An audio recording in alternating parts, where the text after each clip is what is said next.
Hello, hello. Just bear with me as I share, go live on the other platform. This week we're trying a new platform called Beagle. So we're not going to be doing Clubhouse.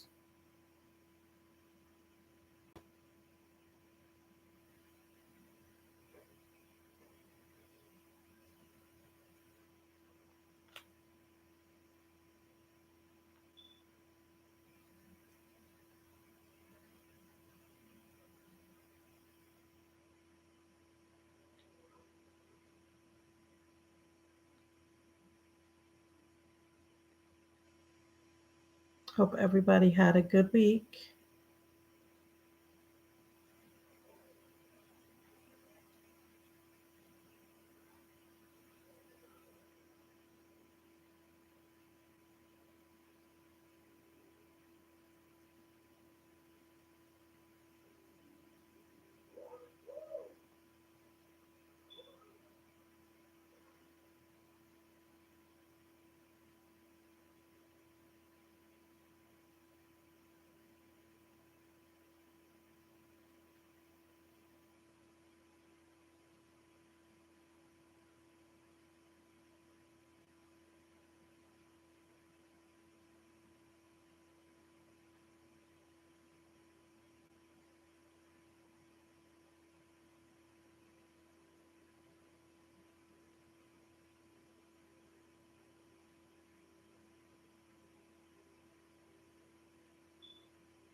I know we're 3 minutes into the live, just doing my posting, making sure everybody gets the links.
Mhm.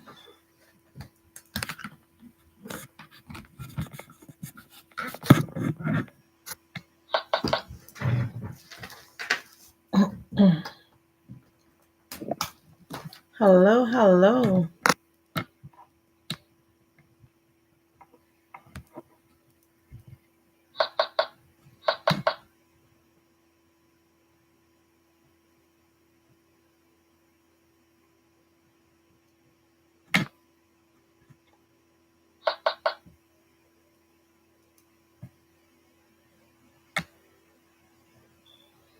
Okay, okay, welcome, guys. This is the usual Sunday evening book club. For those of you who've been following me, I am new to Beagle platform, and we are also on Facebook. So those who are on Facebook, you can look for the book club. It's also on YouTube, streaming live on YouTube. And we're about to continue reading and discussing the book Think and Grow Rich. I'm sorry, what am I saying? Outwitting the Devil. That book is on my mind. Think and Grow Rich. Just finished reading that. So we're going to start from where we ended last week. And those of you listening in on YouTube, those of you listening in on Facebook or Beagle, just welcome, welcome, welcome. Hopefully, as the weeks progress, we can have some persons who will purchase the book and come on the panel and read along. And we will go from there. So last week we ended at page 152. 152 we ended at last week. Hi, hi Rasta Baby, how are you? You're welcome to come on the panel if you can, if you do have a minute, just to pop in. Yeah. So, hey, Hey, hey. how are you? Good about yourself. Well, had a few challenges in terms of sharing it, but I figure out something. So I did ended up sharing it from the top button. There's a little arrow, so I ended up using that to share it on the other platforms like WhatsApp and Facebook. Thank you so much. Yes. Thank you. So what I usually do, I've had a book club. It's been since 2020, so I've been doing this for about four. This year is actually year five, and we read and discuss books. So I've decided to bring it along on this platform also. Right now, it's being streamed Oh, okay. live on YouTube and also Facebook. So I have it currently on three platforms. All right, then. Well, I'm here to listen. I'm going to mute myself and go on with your content. Thank you so much. I appreciate it.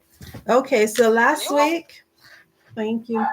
Last week we ended at page 152. And for those of you who are new to the concept of the conversation between Napoleon Hill and the devil, I've been saying over and over, remember, you have to have an open mind.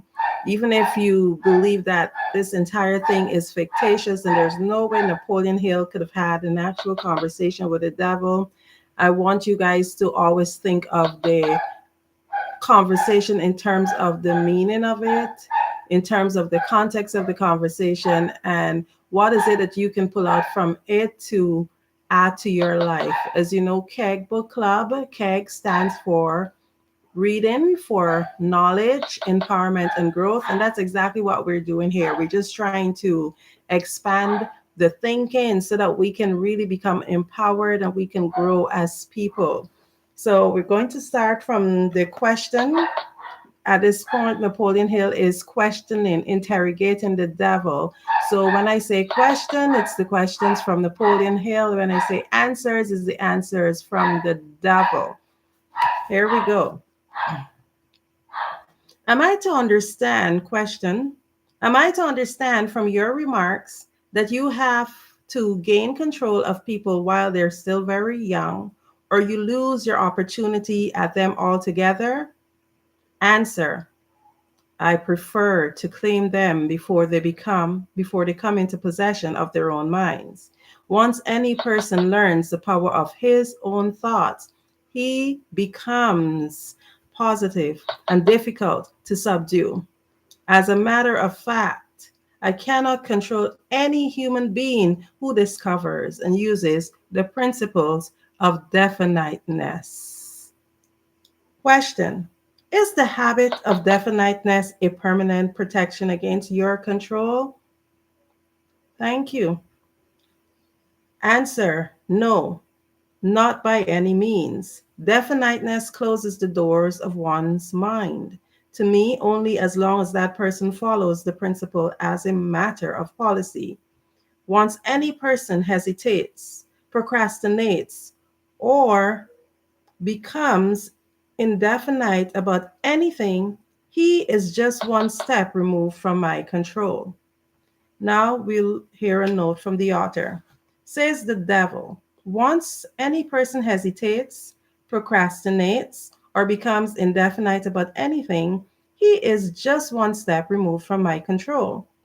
The metaphysical and spiritual aspect of the author's philosophy are on display in these responses to the devil. What he calls definiteness is today called intention, or being goal driven or purpose driven. Question: what has definiteness to do with one's material circumstances? I want to know if one may acquire power through definiteness of purpose without inviting destruction through the law of compensation. Answer: your question limits my illustrations because there are so few people in the world who understand, and there have been so few in the past who understood how to use definiteness of purpose without attracting to themselves the negative application of the law of compensation. Here you are forcing me to disclose one of my most prized tricks. I am bound to tell you that I will eventually reclaim from my cause all who escape me temporarily through definiteness of purpose. The reclamation is made by filling the mind with greed for power and love of egotistical expression until the individual falls into the habit of violating the rights of others. Then I step in with the law of compensation and reclaim my victim. Question: so, I see from your admission that definiteness of purpose may be dangerous in proportion to its possibility as a power. Is that true? Answer: yes. And what is more important? Every principle of good carries with it the seed of an equivalent danger. Question: that is hard to believe. What danger, for example, can there be in the habit of love of truth? Answer: the danger lies in the word habit. All habits, save only that of the love of definiteness of purpose, may lead to the habit of drifting. Love for truth, unless it assumes the proportion of definite pursuit of truth, may become similar to all other good intentions. You know, of course, what I do with good intentions. Note from the author: all habits, save only that of the love of definiteness of purpose, may lead to the habit of drifting. So, just for clarity, for those who've not read the book, a drifter basically is someone who does not have definiteness of purpose. And that's how the devil is claiming that he is able to hold on to people and cause them to be basically not thinkers, not thinking for themselves. So this is where the conversation is going. And when he's talking about drifters, that's exactly what he means. Someone who does not have a plan, those who does not have goals, who just wake up every day and let life be. Whatever happens, happens. Those are the people you call drifters. Those people who are living in a world where they are so embodied by fear that they're unable to think. Those people are drifters because they live by fear, fear of death, fear of poverty, fear of everything you can think about. When you actually dwell in an environment of fear, what happens is that you're unable to think, you're unable to function, and you're unable to make sound plans. So we will continue. Question: is love of one for one's relative also dangerous? Answer: the love for anything or anyone, save only the love of definiteness of purpose, may become dangerous. Love is a state of mind which beclouds reason, saps willpower, and blinds one to facts and truth. How many of us could ever really and truly say that you understand what that means? Because especially when we have just met someone and we're infatuated or we think we love them, we go beyond reason. We're sometimes unable to make logical decisions. So the enemy is saying here that if you have love, any type of love other than the love of definiteness of purpose, you are in danger of being able to think clearly. Now, the love for anything or anyone, save only the love of definiteness of purpose, may become dangerous. Love is a state of mind which beclouds reason, saps willpowers, and blinds one to the facts and truth.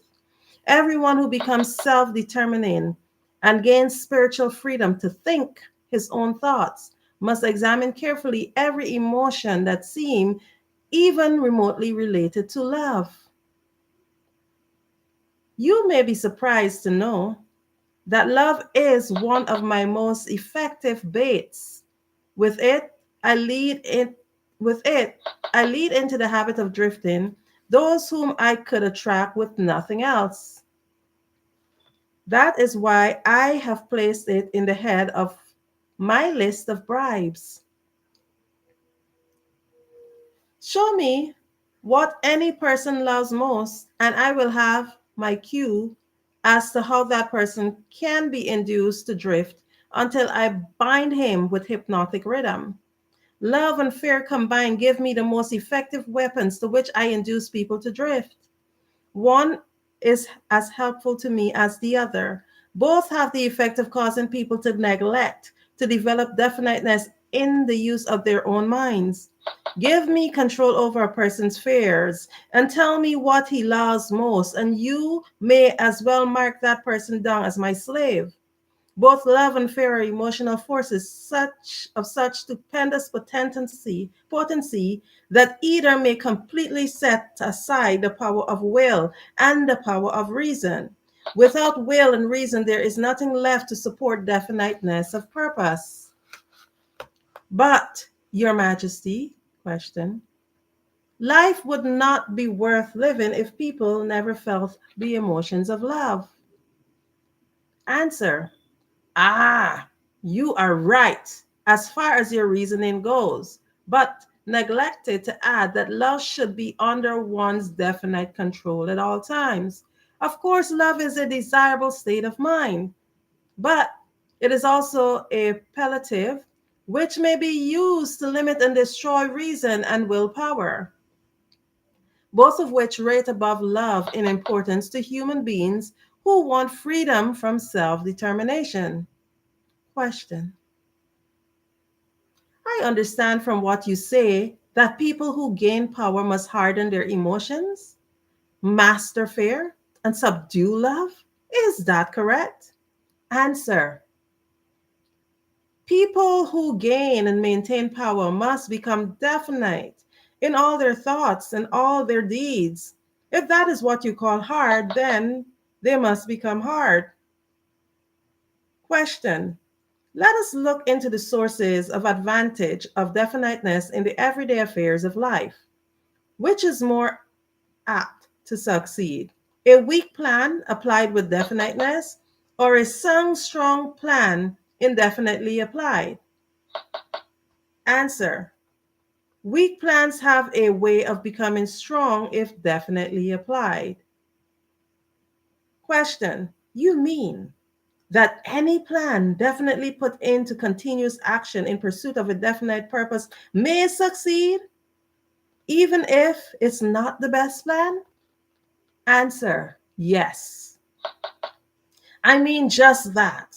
Definiteness of purpose plus definiteness of plan by which the purpose is to be achieved generally succeeds, no matter how weak the plan may be. The major difference between a sound and an unsung plan is that the sung plan, if definitely applied, may be carried out more quickly than an unsung plan. Question. In other words, if one cannot be always right, can if one cannot be always right, one can and should be always definite? Is that what you're trying to get across to me? Answer. That is the idea. People who are definite in both their plans and their purpose never accept temporary defeat as being more than an urge to greater effort. You can see for yourself that this sort of policy is bound to win if it followed with definiteness. Question. Can a person who moves with definiteness of both plan and purpose be always sure of success? Answer. No. The best of plans sometimes misfire. But the person who moves with definiteness recognizes the difference between temporary defeat and failure. When plans fail, if he substitutes others, but he does not change his purpose, he perseveres. Eventually, he finds a plan that succeeds. Note from the author. The person who moves with definiteness recognizes the difference between temporary defeat and failure. When plans fail, he substitutes others, but he does not change his purpose. He perseveres. Wow. This year, I just have to take a minute and Rasta Babi, if there's anything that comes to mind and you want to just share your thoughts or anything that stood out, just let me know. Please do unmute. I just want to share that just thinking about this, being able to make plans, to set out structured plans is really important. And one of the things that I do, which I would encourage you guys to do, is actually set your goals, whatever your goals are, write it down and carry it with you. Always have it nearby. And just an idea of how you can do your goals. You can see I have two different cards here because I have four major goals. This is what we call our C type goals. Those are the goals that are not so easy. It's almost impossible for you to achieve it. Your B type goals are those goals which are pretty hard to achieve, but you have done it before, or maybe you even have an idea how to do it. Those are your B type goals.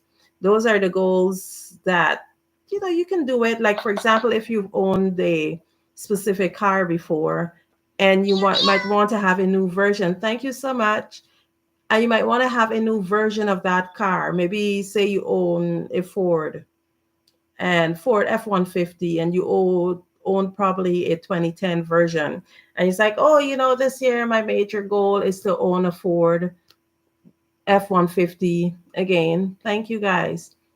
But hear what? That does not become your C type goal. That is your B goal because that's a goal that you have already achieved.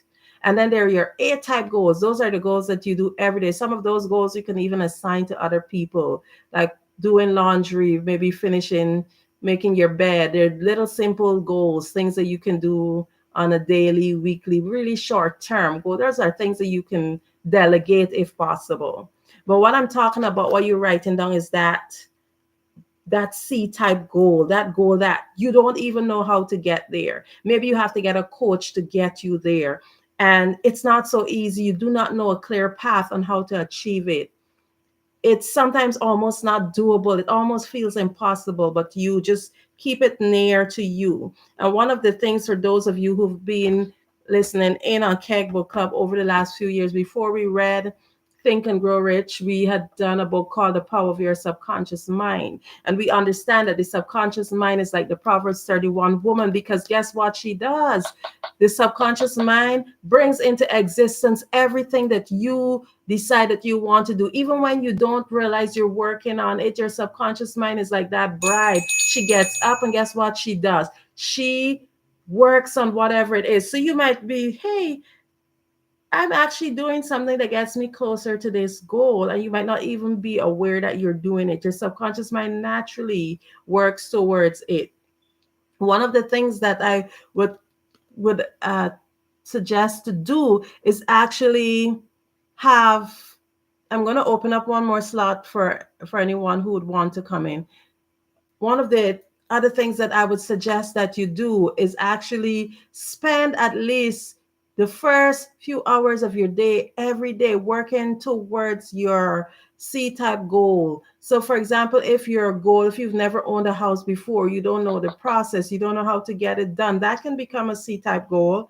And you want to know how to do it, you're not too sure, you probably would need help from someone from real estate or a coach or wherever, whoever it is. Or it could be to maybe own a commercial building. You've never done that before. You don't know how to do it. You don't know how to do the investment. Was the first step to take, what your credit score has to look like. You don't know anything. Those things are what you call C type goals. Now, for me, I I can share one of my C type goals, and I will share it with you, is actually to have my podcast have over 100 paid subscribers. So yes, I'm working towards it. I have my podcast, but guess what? I've not been able to figure out the key to unlock to have 100 paid subscribers per month. So that's one of my C type goals. First, I didn't have a podcast, so I made sure that I went ahead and I learned how to do it. I took a course. I learned from the best on how to get a successful podcast, and I'm following the steps now, trying to make that happen. So you have to know what your C type goals are. Make sure you have about 3 or 4 of them. You don't want too many of them, and you stick to it. LMA, thank you so much. I appreciate that. So when it comes to definiteness of purpose, yes, here's what the devil is saying. He said you might not be able to, you might not have a song plan, but the whole point of having a plan that is fixed in its purpose and you stick, you maintain that purpose. That is what scares him, because you are not living in fear. Fear and love, fear and love, when it comes and it combines in your mind and it takes over as emotions, guess what? You can lose track. So guess what you do? All you need to do is stick with a definite plan and make sure that you stay in definite purpose. That is a threat to the enemy. So it starts by every day being deliberate on how you are achieving those goals, even if it feels like a mountain, even if it feels like it's taking too long. Bit by bit you chip on it and you celebrate the small wins, but always keep it nearby, whether in your pocketbook or somewhere where you can grab it and remind yourself, because here I am so happy and grateful now. And that's another tip. When you speak as if, I'm so happy and grateful now that I have over 100 paid subscribers on my podcast. So, whatever it is that you're happy and grateful for, you speak of it as if it is, because it's already done once you believe it. Our life, our reality is based on what we created. And whatever it is that you have created, that is what you are experiencing right now. Whatever your life is, you have created it. Whatever experiences that you're having, you have created it. It's nobody's fault. It's your fault, whether good or bad. Whatever is happening, whatever great celebrations or whatever failures, it's your fault. It's on you, and it's because you created it. Our life is like a painting. The painter always have to make sure that he has a vision of what is it that he wants to paint, even if it's a split second before, he would have had some type of a vision. Even if he decides to throw the paint on the canvas and wherever it lands, he would have had some kind of a momental revelation that, hey, this is what I want to do. I want the paint all over, because you cannot get away from that. Whatever your life is, you created it. So why not create by being definite in your definiteness of purpose. Confuse the enemy. Make sure that you're able to live the life that you dream of. Now, question: will a plan based on immoral or unjust ends succeed as quickly as one motivated by a keen sense of justice and morality? Answer: through the operation of the law of compensation, everyone reaps what he sows. Plans based on unjust or immoral motives may bring temporary success, but enduring success must take into consideration the fourth dimension: time. The time is the enemy of immorality and injustice. It is the friend of justice and morality. Failure to recognize this fact has been responsible for the crime rate among youths of the world. The youthful, inexperienced mind is apt to mistake temporary success for permanency. The youth often makes the mistake of coveting the temporary gains of immoral, unjust plans, but neglects to look ahead and observe the penalties which follows as definitely as night follows day. So guess what?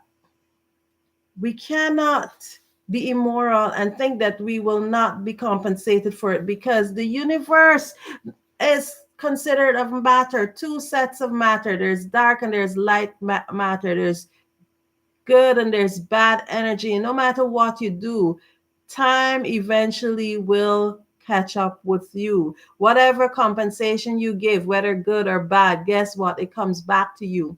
My mentor Les Brown said something. He says a lot of times, he said, you cannot hold a man down without staying down. So I want you guys to always remember that whatever you give, the universe, it's a law. The universe does not favor, the universe does not discriminate by any means, by race, by sex, by anything, because guess what? The universe is fair. The universe compensates based on what is it that has been given out. So remember to sow great seeds, and guess what will happen? You will reap great seeds. That's just the law. Charlene, can you come on the panel, please? Please. Welcome. So, question as we continue this interview with the devil,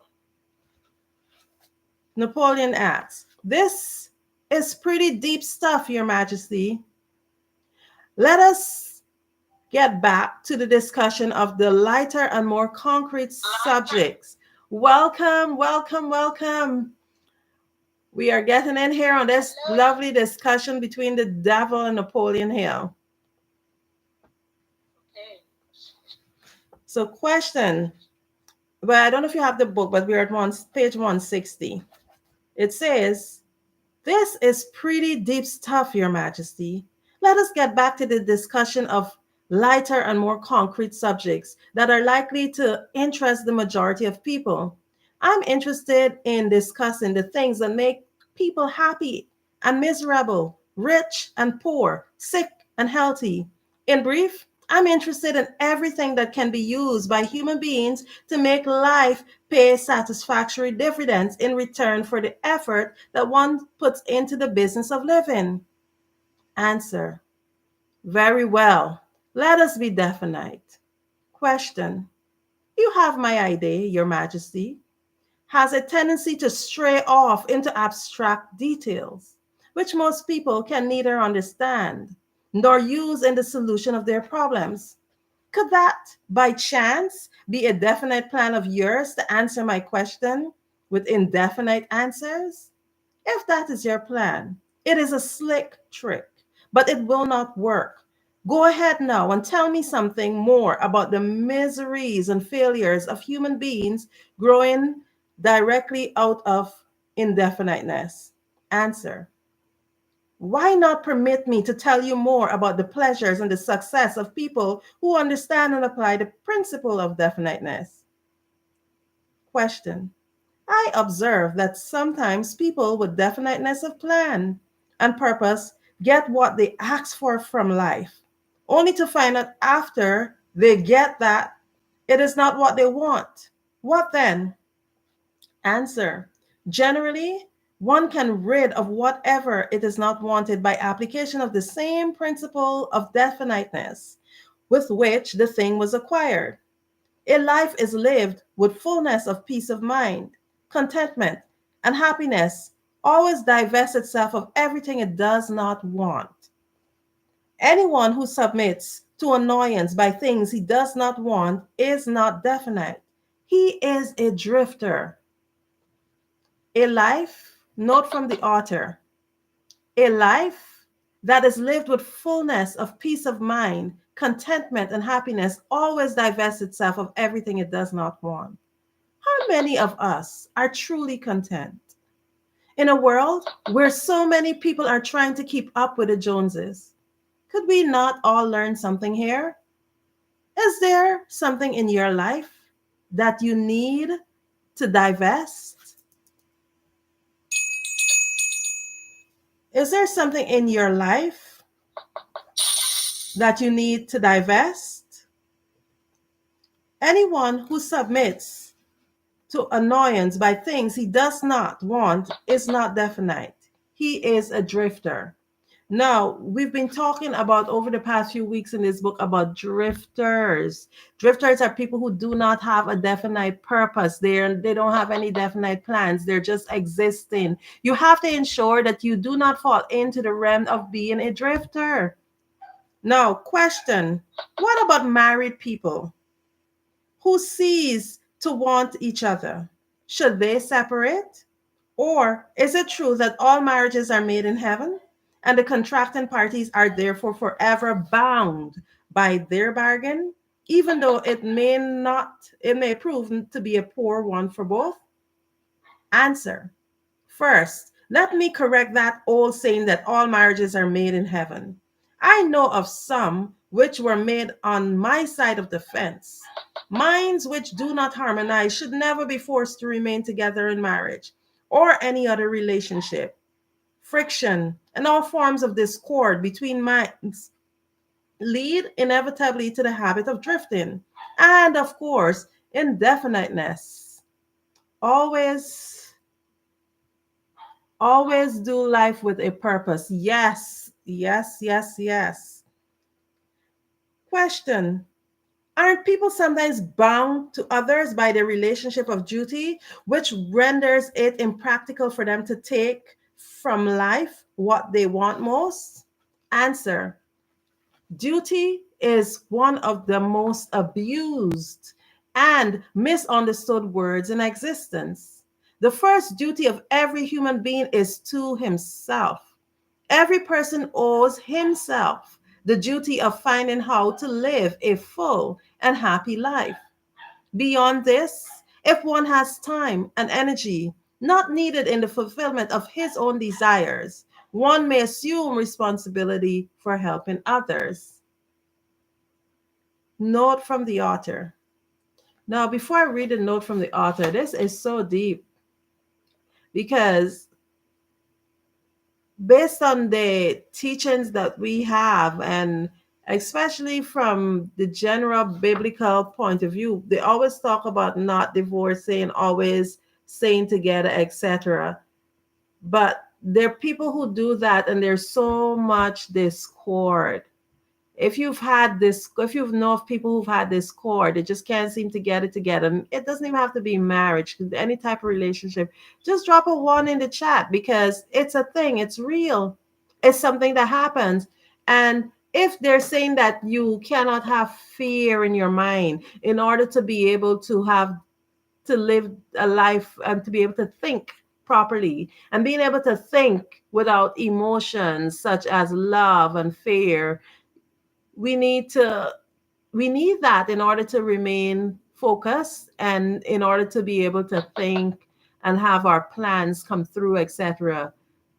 It just goes to show that there's a battle out there, and there are lots of stuff as it relates to relationship and the discord that happens not only in romantic relationships but other kind of relationships that need to really and truly be addressed. Thank you, Rasta Baby. So it it's crazy. It's a lot to think about. So now let's read a note from the author. Just take a moment if anyone have anything to say before I read the author's note.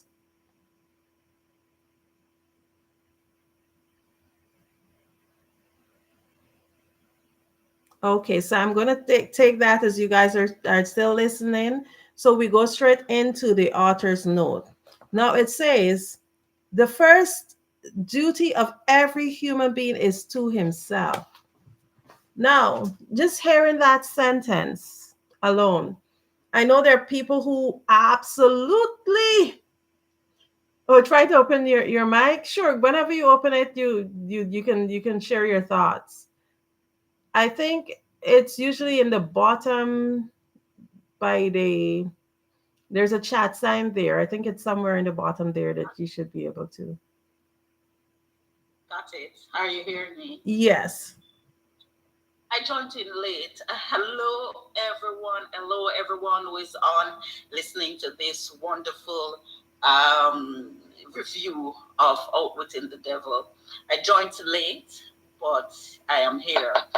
But upon joining, I heard you read about, you made mention just now. You made mention just now that we need fear, sometimes in our life because it keeps us going. And that couldn't be truer, right? Because when you have when you're comfortable in life without that kind of drive, it's not fair like you're thinking you're a failure, or you're believing that you can't make it happen.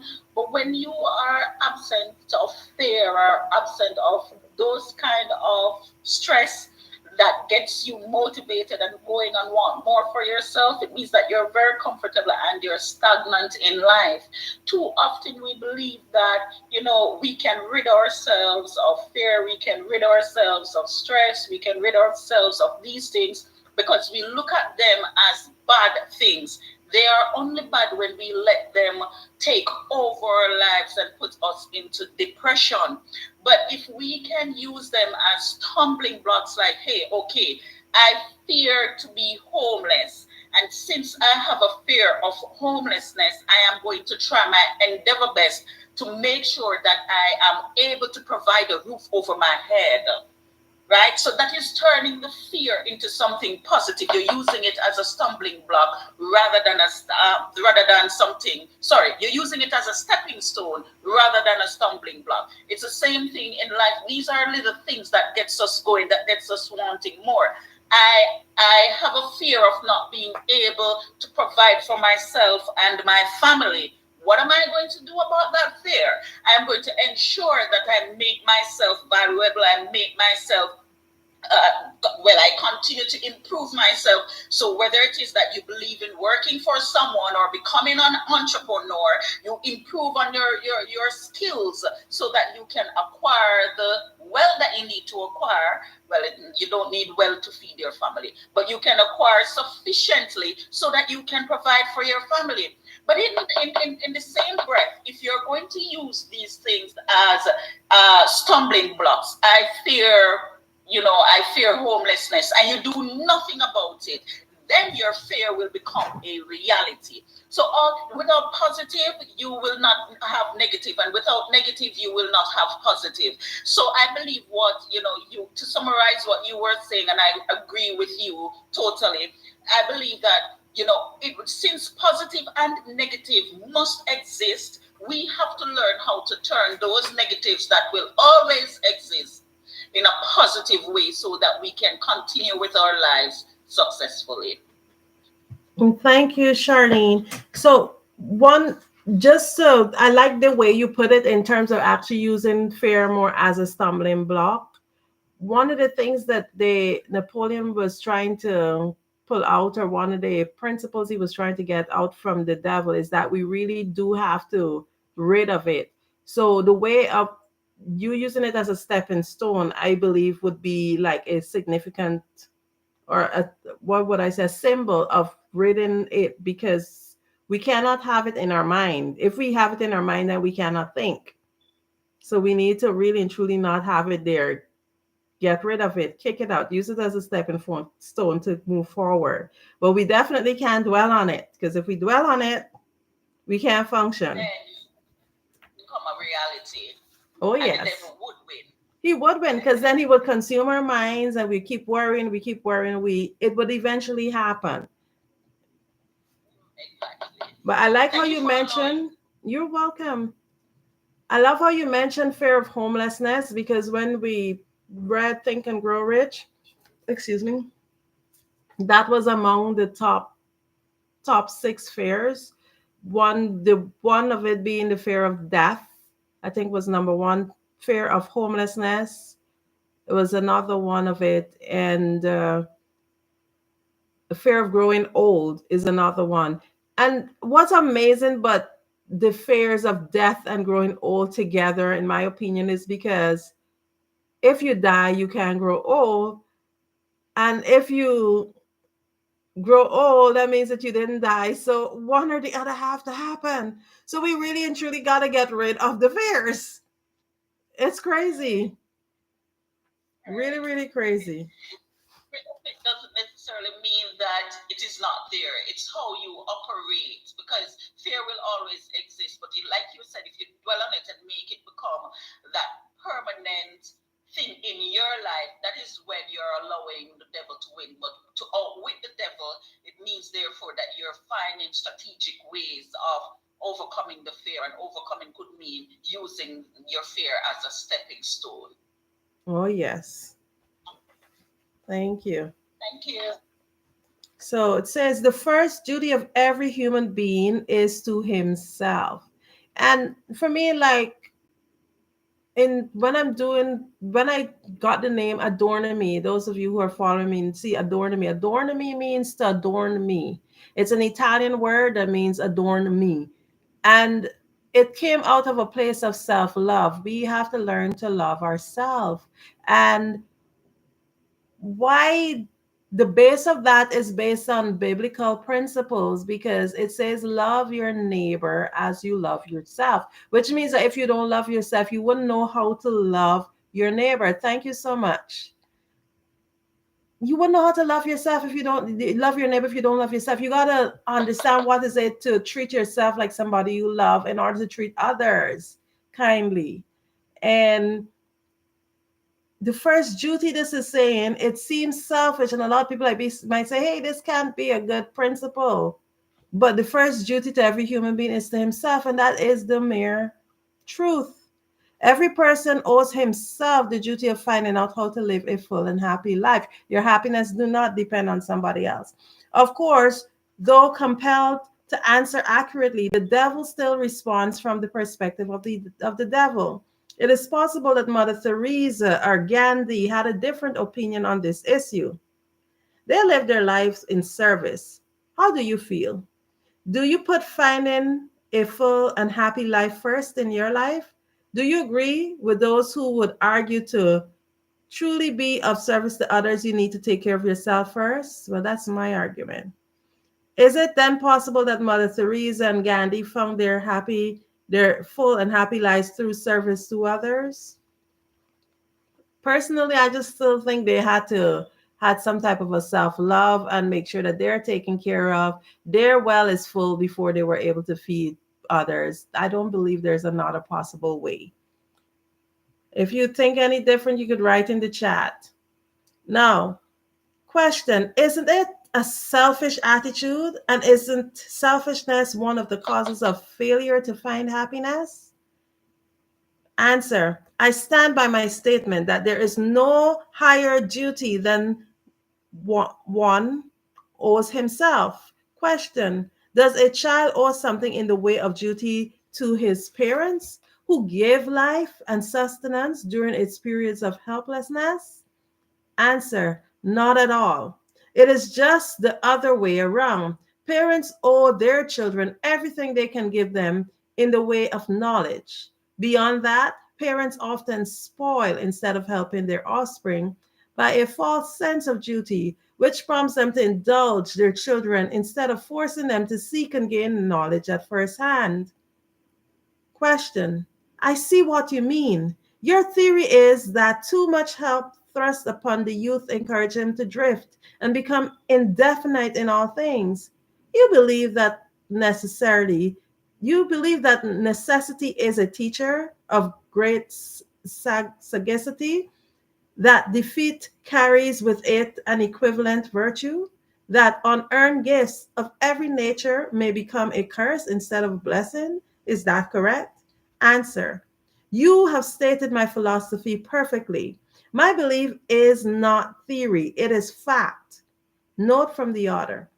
Hill notes unearned gifts of every nature may become a curse instead of a blessing. In effort to give to our children, in our effort to give to our children, are we really cursing them? A very sobering thought, but also great advice for parents. Question. Then, you do not advocate prayer as a mean of gaining desirable ends? Answer. On the contrary, I do advocate prayer, but not the sort of prayer that consists of empty begging and meaningless words. The sort of prayer against which I am helpless is the prayer of definiteness of purpose. Now, something I want to share with you guys. I've read Outwitting the Devil before. I've read Think and Grow Rich three times, either two or three times. I've read The Power of Your Subconscious Mind, I think three times. And I've read Neville Goddard, The Feeling is the Secret, and a few other self help books. And the common thing in all of these books that I see, a common message is definiteness of purpose, the importance of setting goals and sticking to it. You become a drifter when you don't know what you want. You become a drifter when you don't plan your days. You become a drifter when you just allow other people to plan your time for you. It's important that you have a definite plan and a definite purpose. Anything outside of that is drifting. If you don't know what you want, guess what? Somebody else is going to put you in their schedule and have you doing what they want with their time. You have to know what you want for yourself. So, question. I never thought of definiteness of purpose as being a prayer. How can it be? Answer. Definiteness is, in effect, the only sort of prayer upon which one can rely. It places one in the way of using hypnotic rhythm to attain definite ends. By the mere act of appropriating it from the great universal storehouse of infinite intelligence, the appropriation, in case you're interested, takes place through definiteness of purpose, persistently pursued. Question. Why do the majority of prayers fail? Answer. They don't. All prayers bring that for which one prays. Answer. But you just said that definiteness of purpose is the only sort of prayer upon which one can rely. Now you say that all prayers bring results. What do you mean? Answer. There is nothing inconsistent about it. The majority of people who pray go to the prayer only after everything else fails them. Naturally, they go with their minds filled with fear that the prayers will not be answered. Well, their fears are realized. The person who goes to prayer with definiteness of purpose and faith in the attainment of that purpose puts into motions the law of nature, which transmute one's dominating desires into their physical equivalent. That is all there is to prayer. One form of prayer is negative and brings only negative results. One form of is positive and brings definite positive results. Could anything be more simple? People who whine and beg God to assume responsibility for all their troubles and provide them with all the necessities and luxuries of life are too lazy to create what they want and translate it into existence through the power of their own minds. When you hear a person praying for something that he should procure through his own efforts, you may be sure you are listening to a drifter. Infinite intelligence favors only those who understand and adapt themselves to her laws.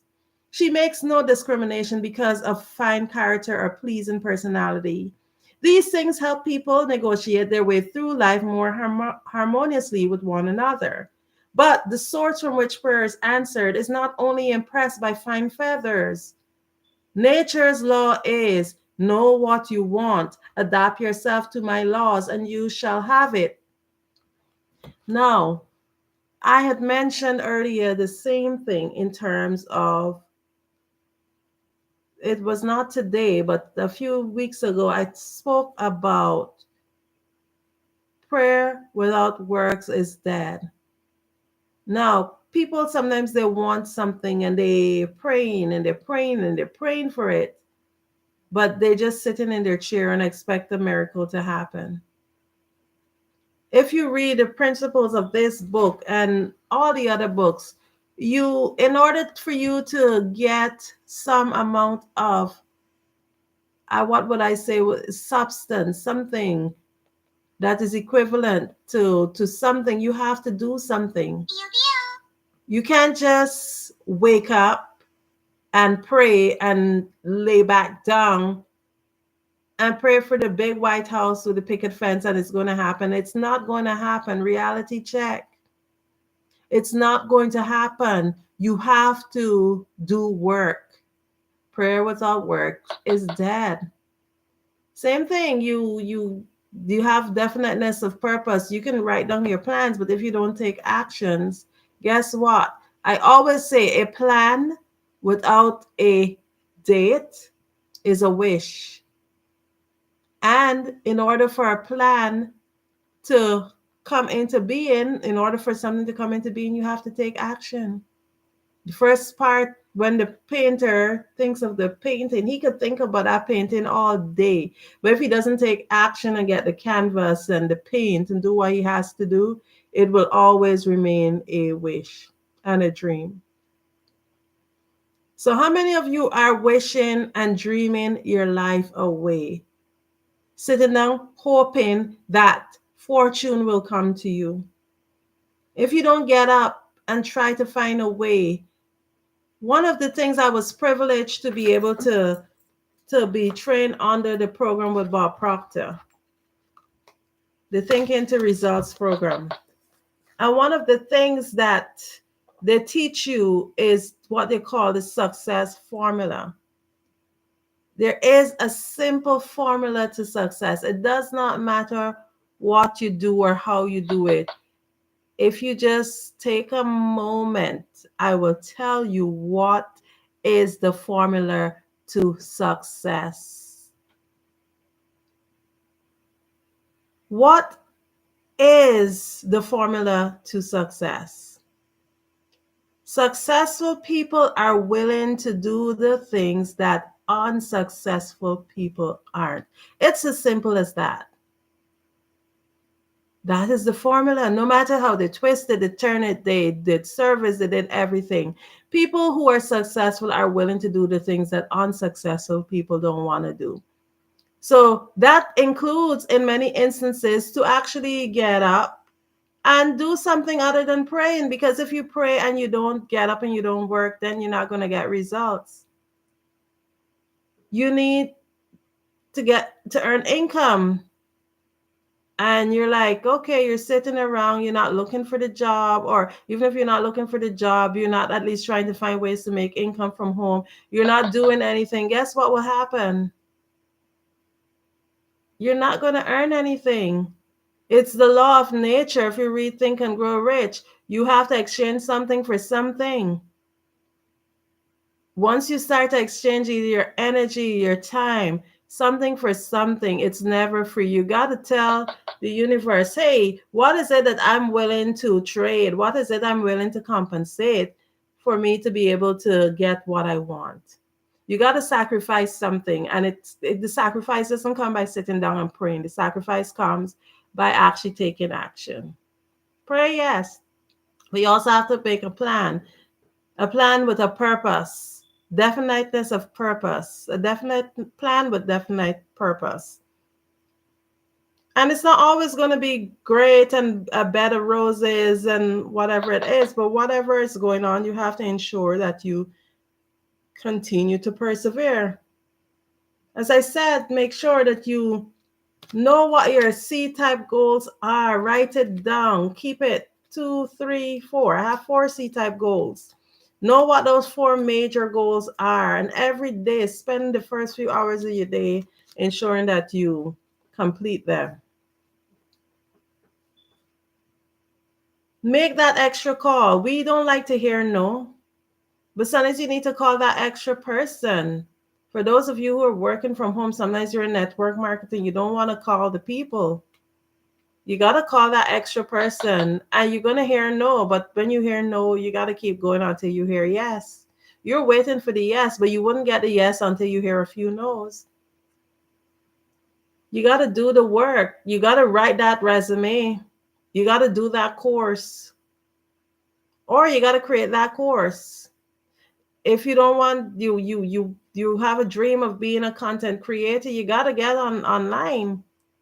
If you don't know how to speak, there are public speaking courses that you can take. If you don't know what to do, there are people who train you on what to do on these apps. Or just as one of my coaches say, you just jump and grow wings. But you got to keep moving, because if you don't move, you cannot achieve what is it that you're looking to achieve. You have to ensure that you do. Now, in closing, we're going to end with the book, but I just want us to end today with a quick Serenity chapter. We're just going to read it, get our minds right for the week, because guess what? We're going to write down that goal, write it down, write down the goals, and then write down the steps in which to achieve it. If you're not sure how to achieve that goal, guess what you do? You find a coach, find somebody who've done it before, find out what they've did and how they were able to achieve it. Follow their blueprint. You don't have to reinvent the wheel. But the whole thing is, don't just sit and pray. Don't think about it. Don't envision it alone. Because if you do that, you're just making wishes.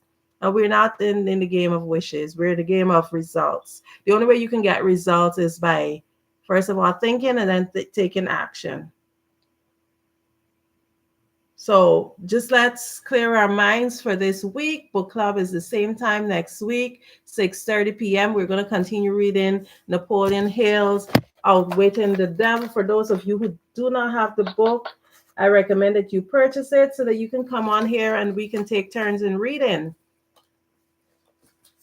Now, we're just going to clear our minds and just remember that you got to start with a great peace of mind. And we're just going to start with the Serenity chapter. We're going to start the week and today's live, but start the week with the Serenity chapter. And I want you to just take a moment, close your eyes and listen to my voice and let it sink in, because first of all, we cannot have fear living within us. We have to rid of all of that fear so that we can think clearly. That's the only way that we can live the life that we want to live. We have to be free from fear. If you have fear in your mind, you cannot think, because all you're thinking about is what will happen. You cannot be strategic. You cannot have definite purpose.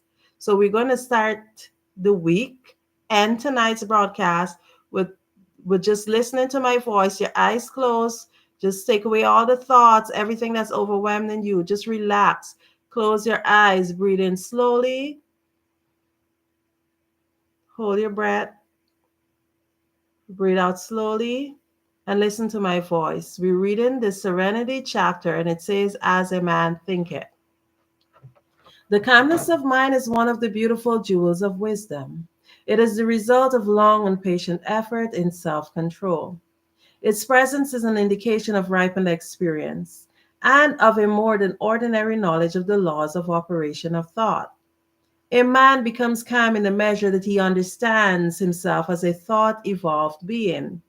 For such knowledge necessitates the understanding of others as the result of thought, and as he develops a right understanding and sees more and more clearly the internal relations of things by the action of cause and effect. He ceases to fuss and fume and worry and grieve and remains poised and steadfast and serene.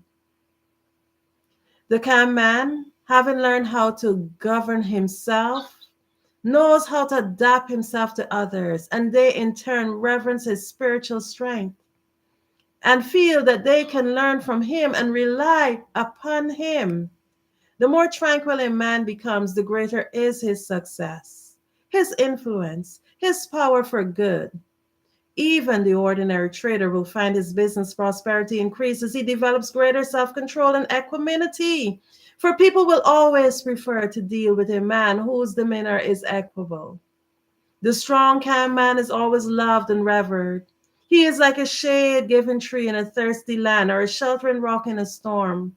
Who does not love a tranquil heart? A sweet tempered, balanced life. It does not matter whether it rains or shines or what changes come to those possessing these blessings, for they're always sweet, serene, and calm. That exquisite poise of character, which we call serenity, is the last lesson of culture. It is the flowering of life, the fruitage of the soul. It is as precious as wisdom, more to be desired than gold, yea, even fine gold. How insignificant mere money seeking looks in comparison with a serene life.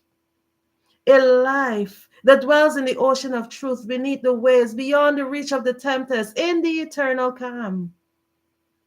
How many people we know who sour their lives, who ruin all that is sweet and beautiful by explosive tempers, who destroy their poise of character and make bad blood.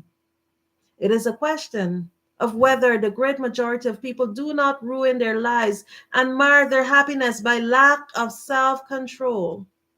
How few people we meet in life who are well balanced, who have the exquisite poise which is characteristic of the finished character. Yes, humanity surges with uncontrolled passion. It is stimulus with ungoverned grief. It's blown about by anxiety and doubt. Only the wise man, only he whose thoughts are controlled and purified, makes the winds of the storm obey him. Tempest tossed souls, wherever you may be, under whatsoever conditions ye may live, know this. In the ocean of life, the isles of blessedness are smiling. The sunny shore of your ideal awaits your coming. Keep your hands firmly upon the hem of thought. In the barracle of your soul reclines the commanding master. He does, but sleeps. Wake him. Self control is strength. Right thought is mastery. Calmness is power. Say unto your heart. I want you all to say unto your heart, peace be still. Heart, Peace be still. peace be still. Thank you Heart, so much for peace be listening, still. everyone. And I don't know about you, but I Thank feel you. restored. And thank you so much for being my Yeah, same guest, here. GMD. Thank you so much for the Yeah. gifts, everyone. And Rasta Bobby, thank you so much for just tuning in throughout everything and supporting. Thank you all so much. And Thank you. remember, calmness is power.